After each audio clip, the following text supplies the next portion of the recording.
Do you remember layaway? Now, if you are under the age of 50, there is a very good chance you've probably never heard of layaway. And this is a foreign concept to you. Well, so the idea of layaway was this. If you couldn't afford to pay for something at a store, they would set it aside for you, and you would make payments on it, and then you would be able to go pick it up from the store once you had fully paid for it. Layaway was quite controversial whenever it first arose on the scene during the Great Depression of the 1930s. It was very controversial. If you wanted something, you needed to wait until you could pay for it and afford it before you bought it, was the mindset in the 1930s and 1940s. And layaway continued to be a thing until the early 1980s. And do you know what killed layaway? Credit cards. Credit cards killed layaway. With layaway, you had to wait until the item was paid for before you took it home. But with credit cards, things were different. You didn't have to wait to take it home. You could take it home. You could take the item home before it was paid for. In fact, you could enjoy something for years while still paying for it. Layaway seems like such an archaic way of doing things, because in today's time, if you want something, you get it. If you have a whim, you act on it. No need to wait on, anything. You don't need to wait on anything. Self-discipline and patience and waiting, these aren't the words of our culture. Instantaneous results are what we expect today. If our computer takes more than just a few moments to boot up, we go and get a new computer. If our Hulu or Netflix or Amazon streaming services are a little bit slow or a little bit glitchy, we lose interest, or we increase the speed of our internet. If we don't get what we want when we want it, we throw a fit. And I suggest that we are the least self-disciplined, the least patient culture in the history of the world. In the history of the world. But then COVID happened. In the midst of this least self-disciplined, least patient culture in the history of the world, COVID happened, and our waiting in the beginning of this pandemic went a few weeks, and then a few months, and then now 9 months into our culture and our society being locked down, and we are losing our everlasting loving minds. We are losing our minds. Depression and anxiety, despair, hopelessness seem to have permeated all of our lives, partly because we are being forced to be self-disciplined, partly because we are being forced to be patient, partly, I believe, because we are being forced to wait. We are being forced to wait. Today is the first Sunday of Advent, a season of expectant waiting.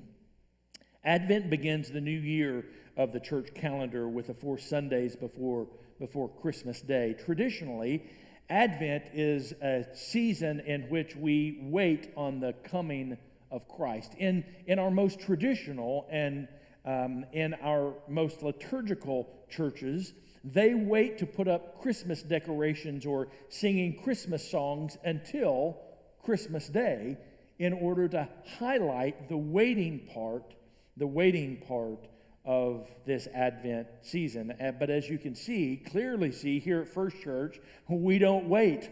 We put up our Christmas trees. We go ahead and sing our Christmas carols. And most of us, we put up Christmas trees in our homes even weeks before Thanksgiving, weeks before we would ever do it on any other year.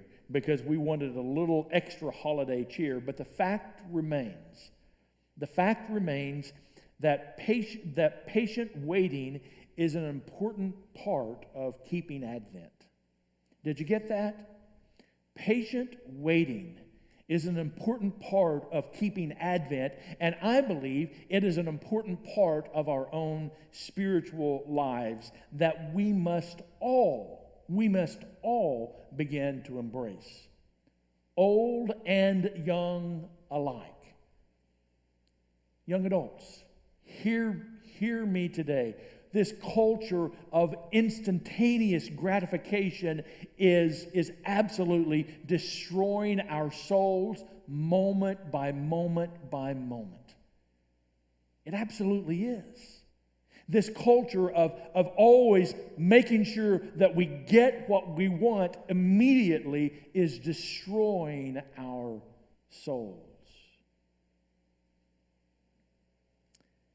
Patient waiting is a part of Advent.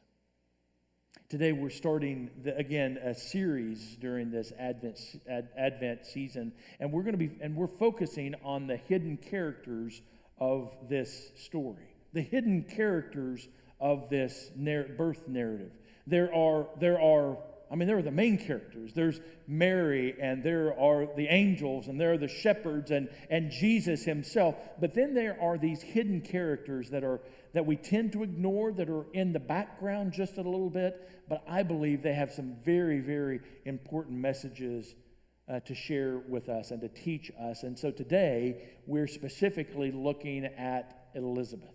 We're specifically looking at Elizabeth. Elizabeth was a descendant of Aaron, which means she was born in the line of priests, and thus she had a noble past. In fact, Elizabeth's name is very, very similar to Aaron's wife's name, which was Elisheba.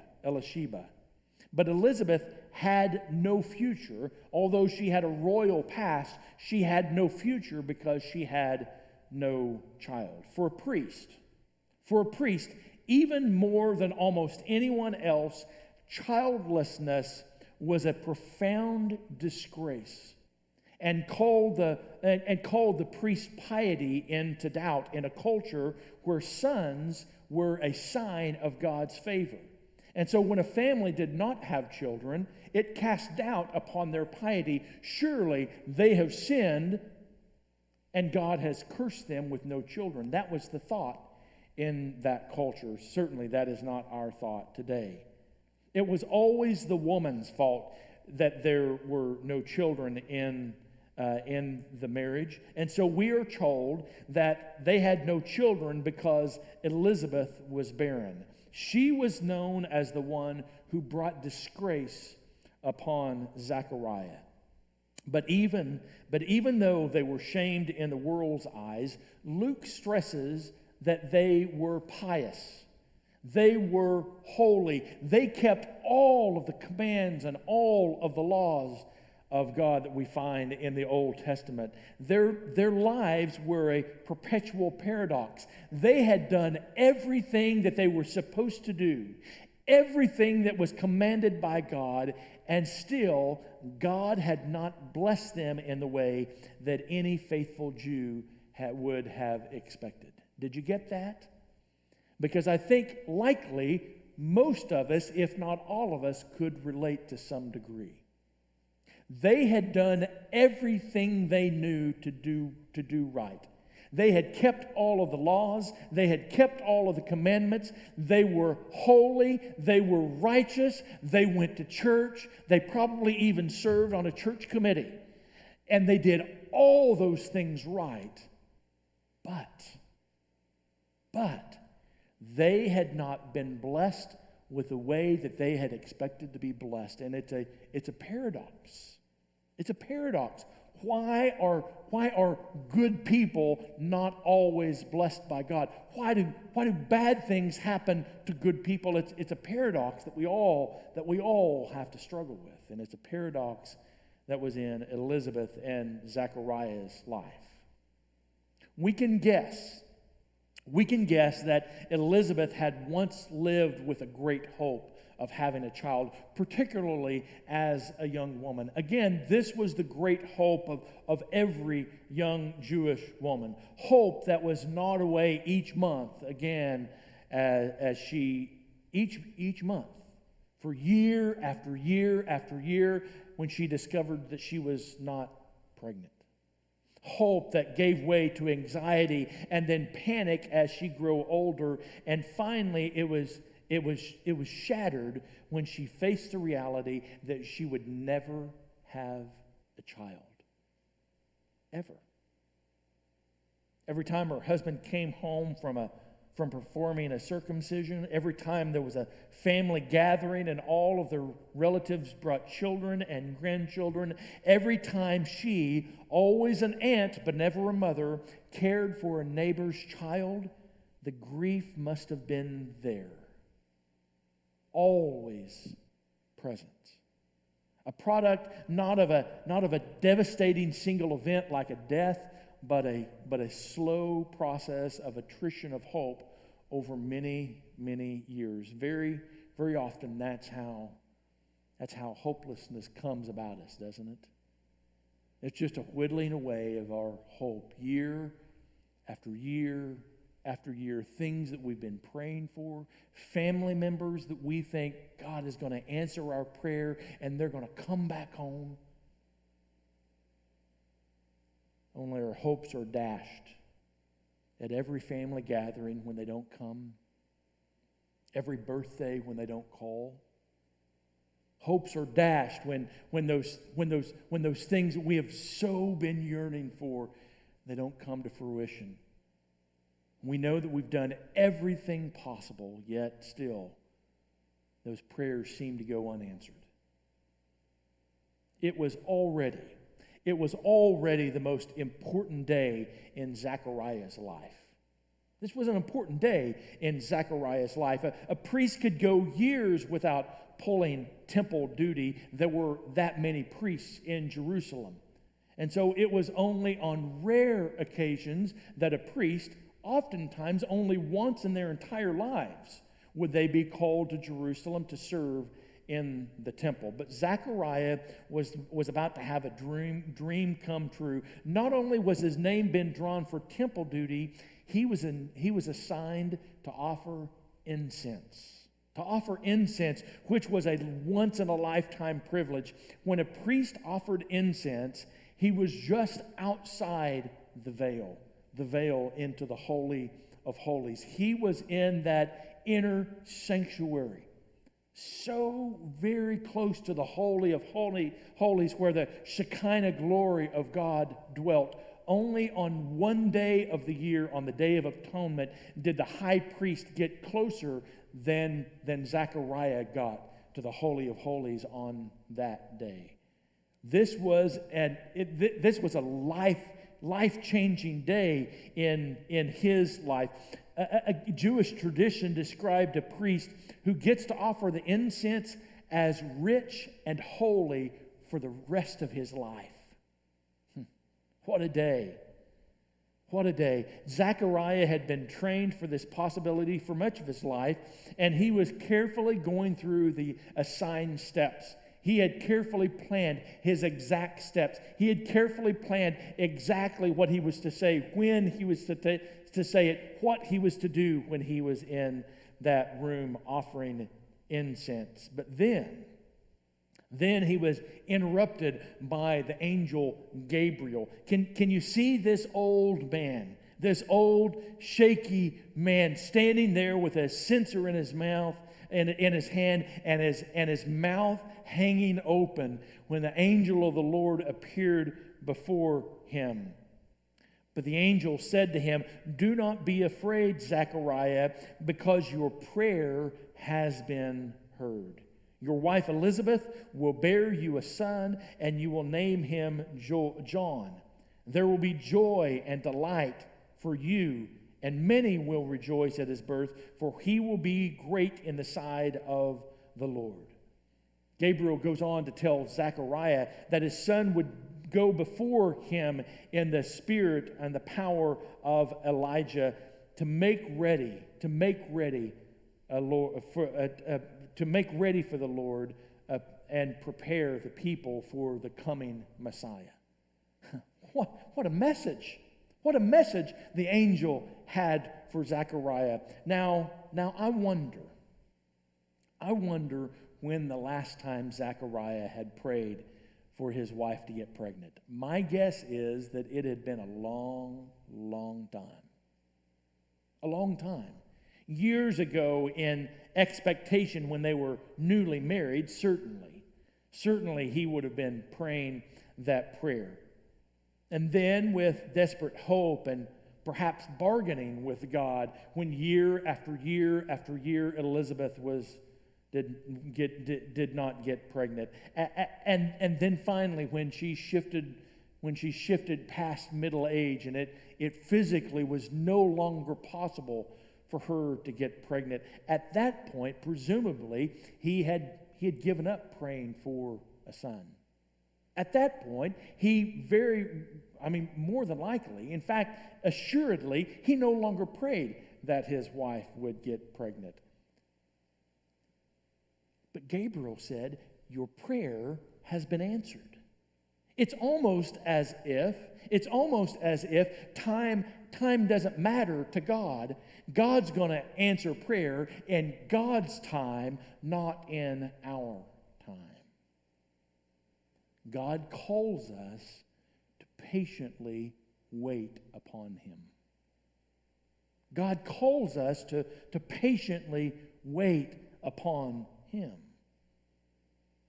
So the angel appears to Zechariah. You would have thought that would have been enough.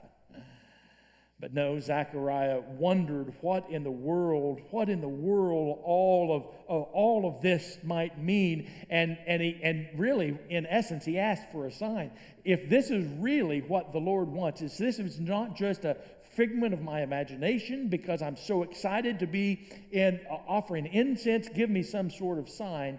And so the angel Gabriel said, from now until your son is born, you will not be able to speak a word.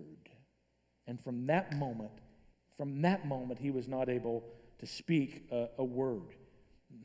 The people outside, the other priests, wondered what in the world had happened to Zechariah. It was taking him far too long to begin to light that incense there in that inner sanctuary of the temple. They wondered what in the world went on, and certainly when he came out unable to speak, they knew that something had gone on.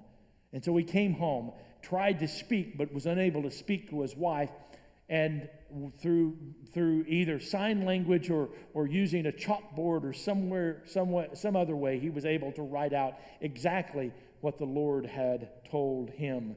And Elizabeth, it says that Elizabeth immediately basically went into hiding, and she kept it to herself. I mean, what in the world was the rest of the community going to say? She is an old woman. Indeed, it would have been a miracle, but my guess is she had no way of really even being able to untangle this in her mind. And it was 6 months later that she heard a knock at her door. 6 months later, she heard her knock at her door. Obviously, this was well before the mail service came along, obviously well before text messaging. So an unexpected knock on the door was not necessarily unexpected. It was a relatively common occurrence because you never knew who was going to be coming to visit you. And the knock on the door was her cousin or her niece, depending on which translation you use. It was a family member, this young family member, Mary. Mary had traveled from her home in Nazareth. She had traveled 80 miles on foot. 80 miles.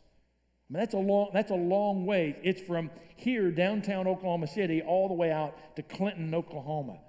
And this was not an easy trip for a young 13-year-old girl.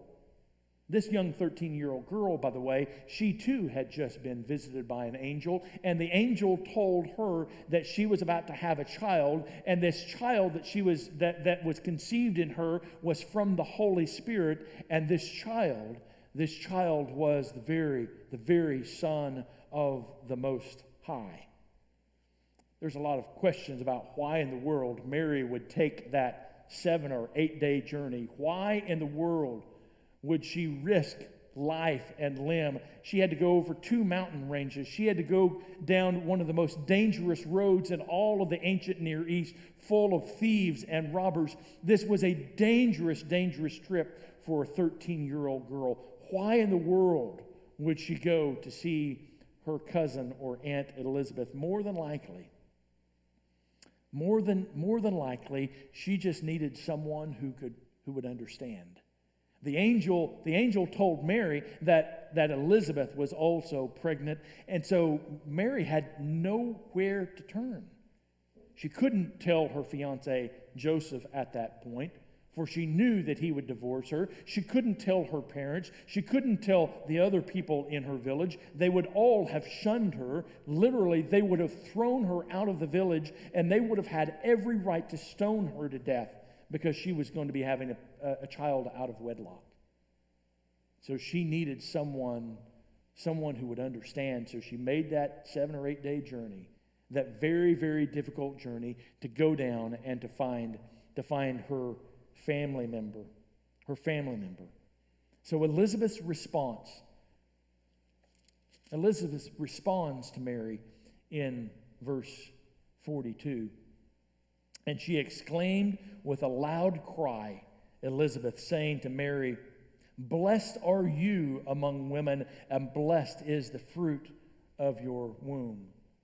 Our Catholic sisters and brothers know this as the beginning of the Hail Mary prayer that they pray so often. What Mary and Elizabeth both needed was, again, someone who could help them find perspective. Their waiting was over. Elizabeth's waiting for years and years and decades for a son, it was over. That waiting was over. Mary and her 7 or 8 day journey, being able to finally tell someone that she too was expecting, that waiting was over. The Jews waiting for over 400 years for the Lord to speak to them, their waiting was over. The very entire universe, the waiting was over because the salvation of the Lord had come upon them. Blessed are you. Blessed are you among women, and blessed is the fruit of your womb. And why is this granted to me, that the mother of my Lord should come to me? For behold, when the sound of your greeting came to my ears, the baby in my womb leapt for joy, and blessed is she who believed that there would be a fulfillment of what was spoken to her from the Lord. 3 times in these very few verses, 3 times Elizabeth uses the word blessed. What does it mean to be blessed? Most of the time we think to be blessed by God means that we're given money and prestige and power, but Mary wasn't blessed like that. Mary wasn't blessed like that. In the Bible, oftentimes blessings don't seem like blessings, they seem like curses.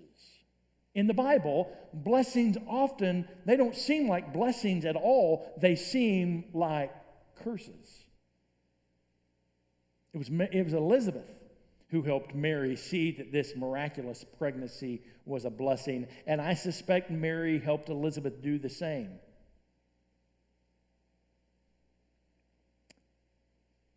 Commentator William Barclay calls it a paradox of blessings. Blessings often feel like challenges. Abraham was blessed by God when God uprooted him, didn't tell him where to go, but told him to go.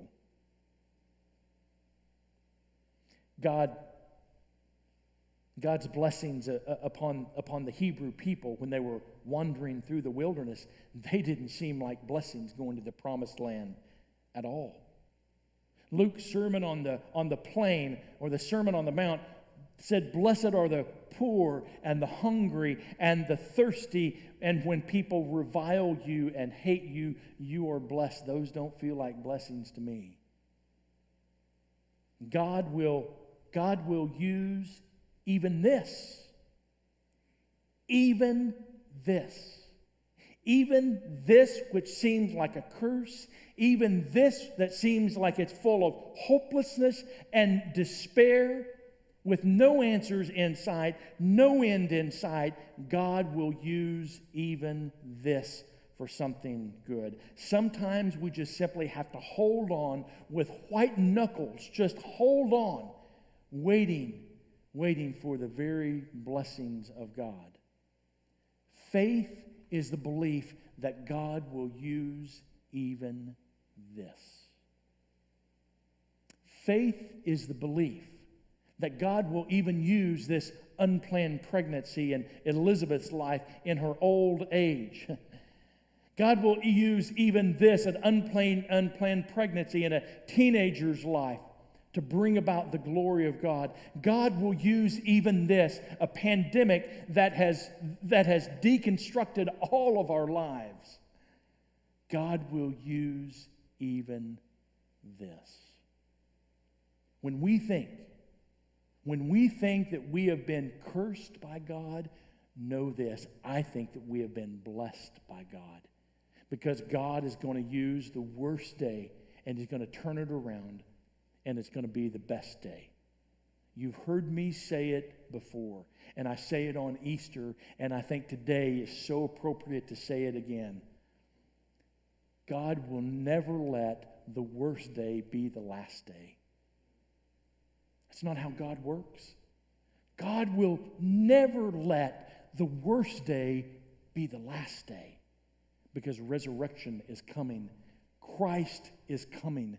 Advent will be over, and the coming Christ will be in our midst.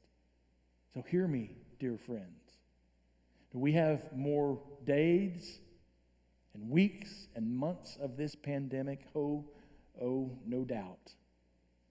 Is there going to continue to be hopelessness and despair and pain and death and disease? No doubt. But I know this: God will turn things that seem to be curses into blessings. He does it time and time again in the lives of those in the Bible, and He does it time and time again in your life and in my life. Would you bow with me?